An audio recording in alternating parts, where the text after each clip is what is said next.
En este video vamos a hablar de cómo calcular la rentabilidad del flujo de caja del proyecto y también luego nos vamos a referir al cálculo de la rentabilidad para el flujo de fondos neto del escudo fiscal.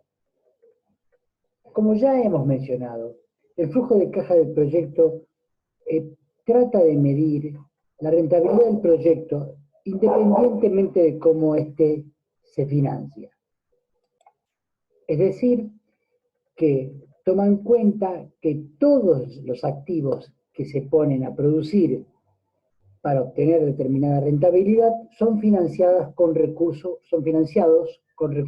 propios. Por lo tanto, el flujo de este conjunto de activos es igual al flujo del patrimonio neto, porque no hay pasivo, la deuda es cero. Entonces, el flujo de caja del proyecto es igual al flujo de caja del patrimonio neto. Para medir la rentabilidad de este flujo de caja, hay que utilizar el costo de capital desapalancado o rendimiento requerido desapalancado, que en este caso es el costo de capital del inversionista.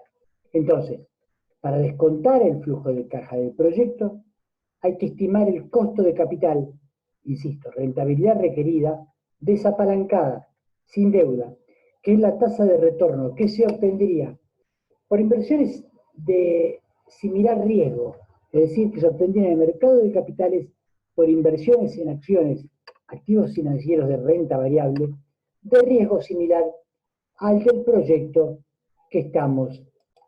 Aquí tenemos en la planilla Excel una muestra en números de lo que venimos hablando, el flujo de caja del proyecto, en donde las inversiones, en este caso en capital de trabajo e inversiones en activos fijos, que tenemos en la celda B26, primero el B25, capital de trabajo, y B24, las inversiones en activos fijos, son sumadas sin que se deduzca nada porque son financiadas totalmente con capital del inversionista.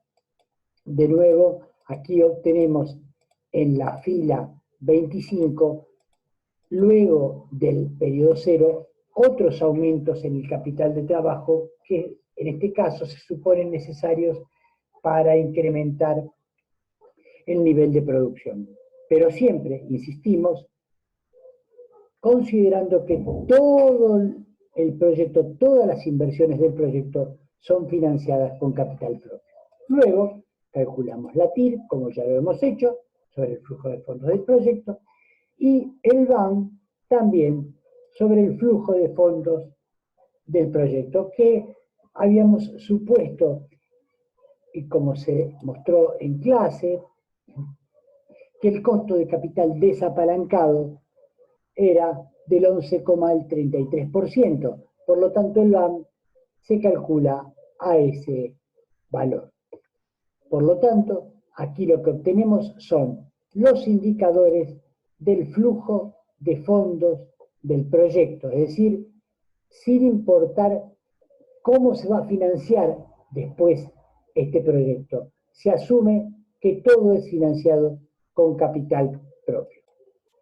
Luego, para llegar al flujo de caja del inversionista con deuda, suponemos, aquí lo hemos remarcado, un supuesto endeudamiento en donde hay una cuota, en este caso fija, que hay intereses que se pagan periodo a periodo, y hay una parte que por supuesto es la amortización del capital. No nos olvidemos que la cuota no es más que la suma del interés más la amortización de la deuda original.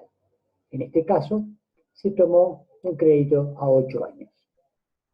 Para el armado del flujo de caja del inversionista, en el estado de resultado, es decir, para el cálculo del impuesto a las ganancias, se deducen las sumas correspondientes a los intereses del préstamo. Y debajo de la línea, es decir, una vez que calculamos lo que nos corresponde pagar de impuesto a las ganancias y obtenemos la utilidad después de impuesto, tenemos que hacer dos pasos. Primero es reflejar cómo hemos recibido el préstamo, en este caso 540.000 pesos, que por lo tanto se suman a las inversiones en activos fijos y capital de trabajo y hacen que la erogación del inversionista en el periodo cero sea menor porque hemos, como dije, recibido un préstamo. Y luego, ¿cómo vamos amortizando ese préstamo?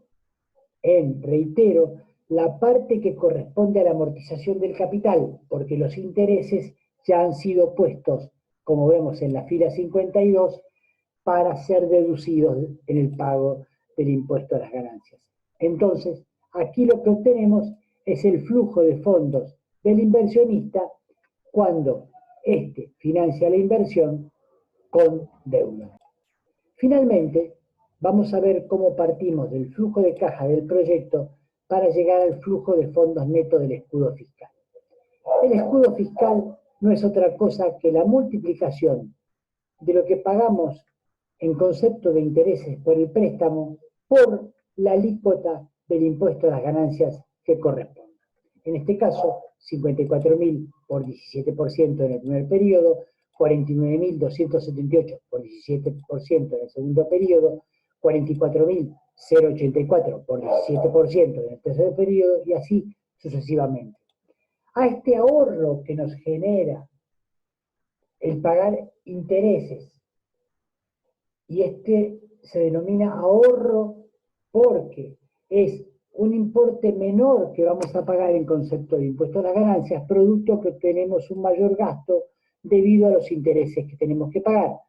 Entonces, ese monto que denominamos escudo fiscal, se lo sumamos al flujo de fondos del proyecto, en este caso, en el primer periodo, 133.980 unidades monetarias más 9.180 unidades monetarias, lo que nos da un total de 143.160 unidades monetarias, y así periodo a periodo.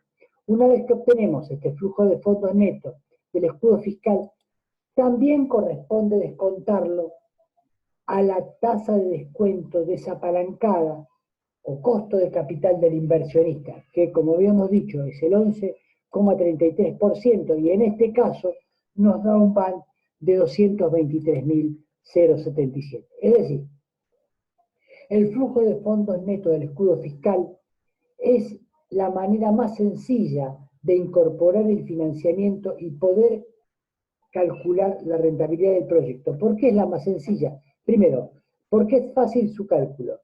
Multiplicamos los intereses que tenemos que pagar por el impuesto a las ganancias.